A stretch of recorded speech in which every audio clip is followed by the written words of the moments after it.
उत्तर प्रदेश की राजनीति में इन दिनों एक नया रंग देखने को मिल रहा है।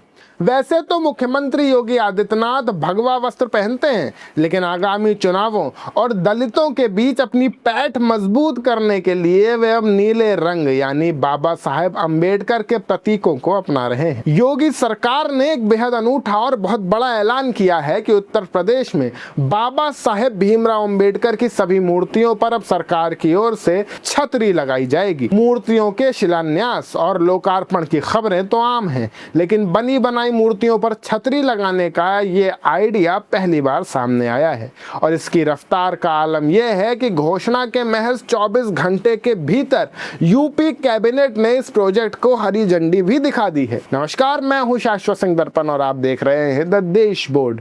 इस खास वीडियो में हम बात करेंगे उत्तर प्रदेश की राजनीति में चल रही उठापटक के बारे में। 6 अप्रैल को बीजेपी के स्थापना दिवस के मौके पर गोरखपुर से मुख्यमंत्री ने यह दांव चला। उन्होंने साफ किया कि प्रदेश भर में जहां भी संविधान शिल्पी की प्रतिमाएं हैं वहां न केवल छतरी लगेगी बल्कि उन पार्कों का सुंदरीकरण होगा और बाउंड्री वॉल बनाए जाने का काम भी सरकार खुद करेगी। इस पूरी कवायद के पीछे 14 अप्रैल को आने वाली अंबेडकर जयंती और अगले साल होने वाले विधानसभा चुनाव का गणित छुपा हुआ। बीजेपी उत्तर प्रदेश में जीत की हैट्रिक लगाने की तैयारी में है और उसे पता है कि लोकसभा चुनाव में जो दलित वोट बैंक खिसका था उसे वापस पाना कितना जरूरी है। दूसरी ओर समाजवादी पार्टी के मुखिया अखिलेश यादव भी चुप बैठने वाले नहीं है। योगी के इस ऐलान से बहुत पहले ही अखिलेश ने घोषणा कर दी थी कि वे 14 अप्रैल को गांव-गांव जाकर बाबा साहेब की जयंती मनाएंगे। अखिलेश का प्लान सिर्फ जयंती मनाने तक सीमित नहीं है, बल्कि वे लोगों को यह भी बताएंगे कि देश का संविधान आज कैसे संकट में है। वे पिछड़ों, दलितों और अल्पसंख्यकों यानी पी, डी और ए के अपने फॉर्मूले को और मजबूत करना चाहते हैं।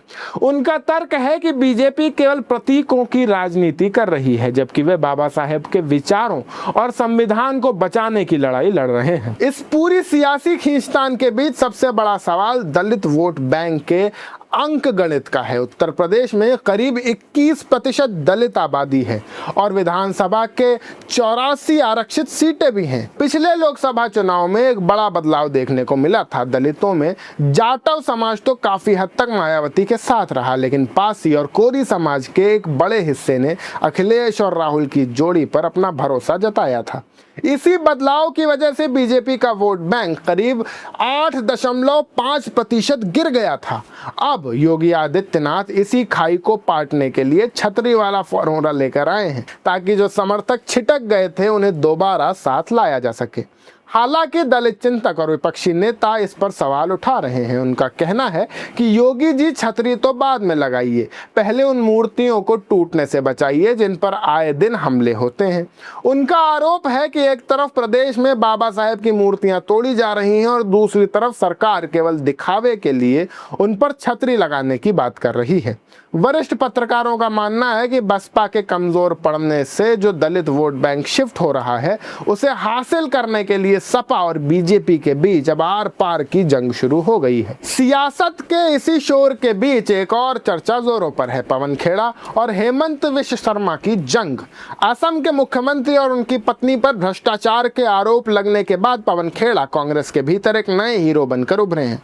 पूरी कांग्रेस पार्टी उनके साथ मजबूती से खड़ी है और चर्चा यहाँ तक है कि इस टकराव के बाद उनका राज्यसभा जाना लगभग तय माना जा रहा है। कुल मिलाकर उत्तर प्रदेश से लेकर असम तक राजनीति अब व्यक्तिगत आरोपों और जातीय प्रतीकों के इर्द गिर्द सिमट गई है, जिसका असली फैसला आने वाले चुनाव तय करेंगे। अगर ये वीडियो आपको पसंद आई हो तो वीडियो को लाइक करें, अपने दोस्तों के साथ शेयर करें और अपनी राय हमें कमेंट सेक्शन में जरूर बताएं। आपकी योगी आदित्यनाथ के इस फैसले पर क्या राय है, हमें जानकर खुशी होगी। मैं शाश्वत सिंह दर्पण, आप देख रहे थे द देश बोर्ड। आप सबका बहुत बहुत शुक्रिया।